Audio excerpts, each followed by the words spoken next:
Hola a todos, bienvenidos a este canal. En el vídeo de hoy voy a hablar sobre la columna vertebral y los huesos que la forman, es decir, las vértebras cervicales, las vértebras dorsales, las vértebras lumbares, el sacro y el cóccix. La columna vertebral forma el eje central del esqueleto humano y actúa como un pilar de sostén del resto del cuerpo.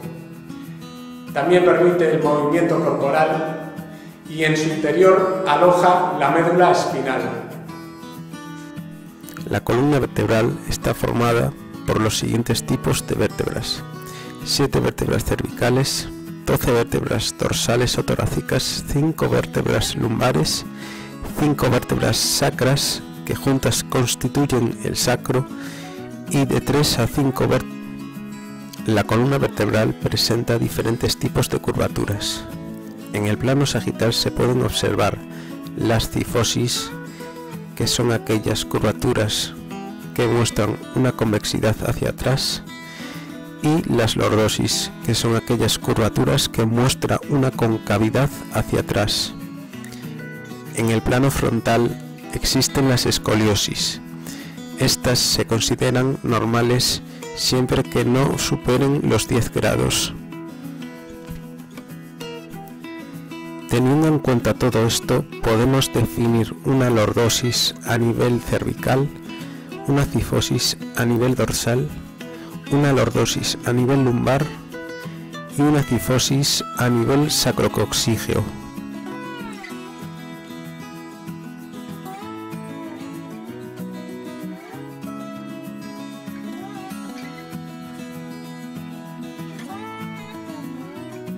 Las vértebras son huesos cortos que también se pueden clasificar como radiados o ramificados, ya que de ellas salen varias prolongaciones.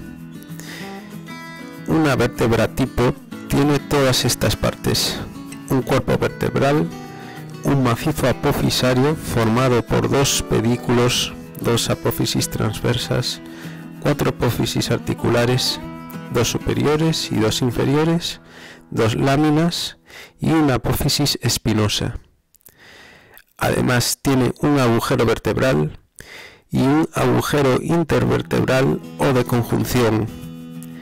La superposición de los agujeros vertebrales de todas las vértebras constituye el conducto raquídeo.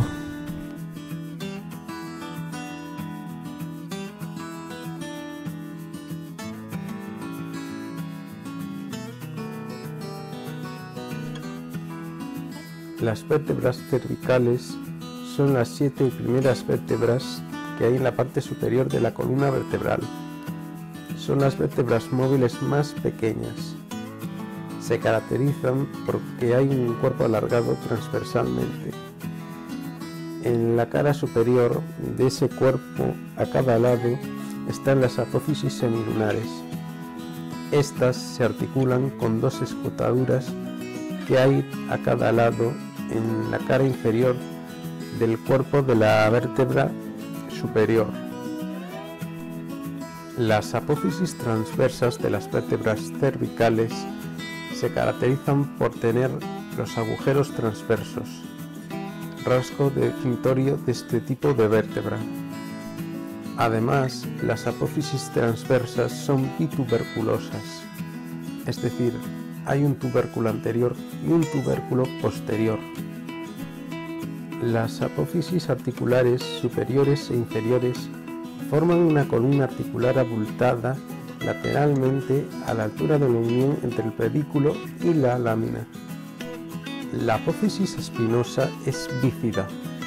Este es otro rasgo característico de las vértebras cervicales. El agujero vertebral es grande y de forma triangular.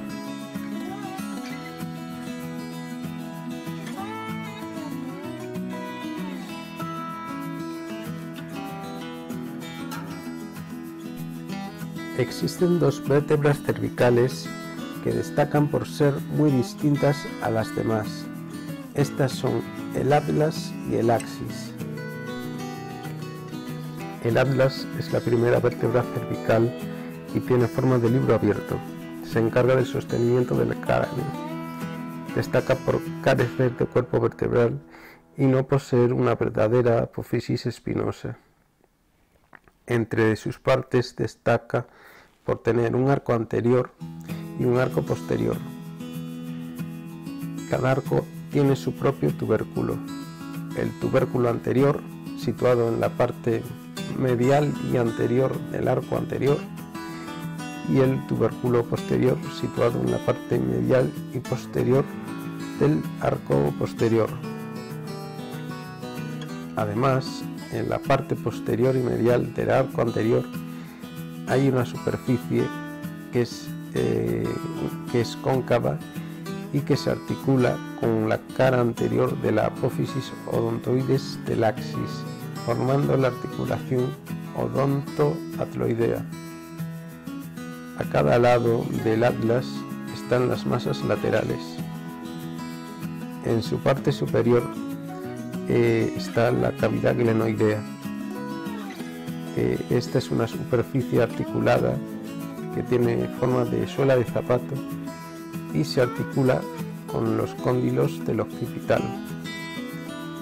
La cara inferior de las masas laterales hay una carilla articular que se articula con las apófisis articulares superiores del axis.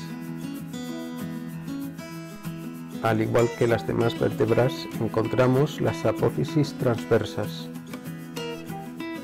En el agujero vertebral podemos definir dos partes. Una parte anterior que aloja la apófisis odontoides del axis y otra posterior que representa el conducto vertebral. A veces existe un fenómeno llamado occipitalización del atlas. Esto consiste en la fusión de la cavidad glenoidea que hay en la parte superior de las masas laterales con los cóndilos del occipital.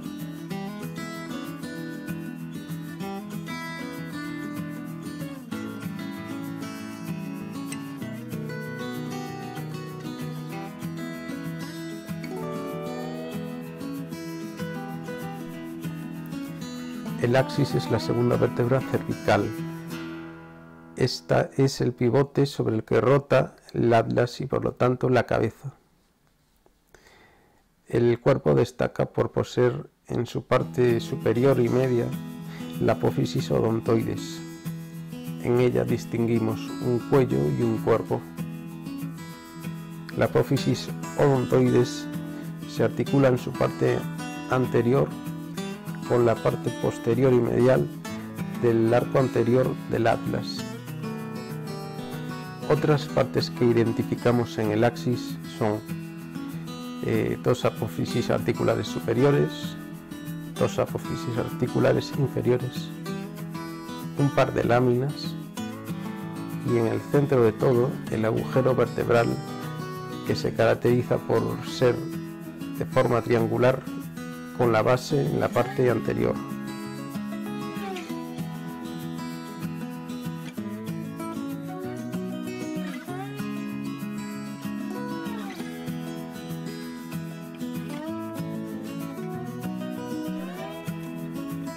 Además del atlas y del axis, existen otras dos vértebras cervicales que tienen sus características individuales.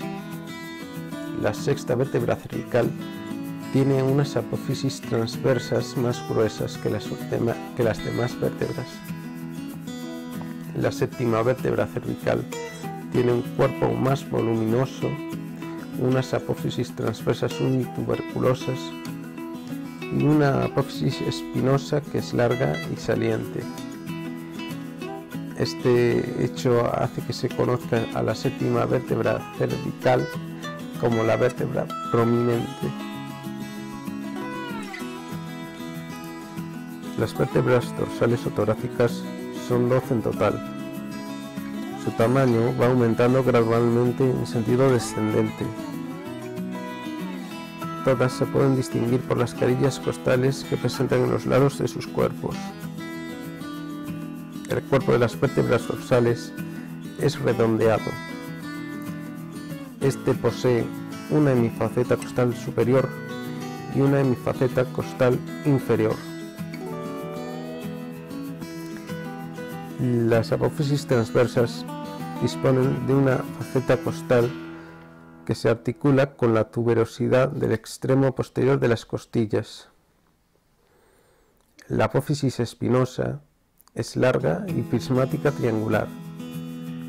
El agujero vertebral es más pequeño y casi circular.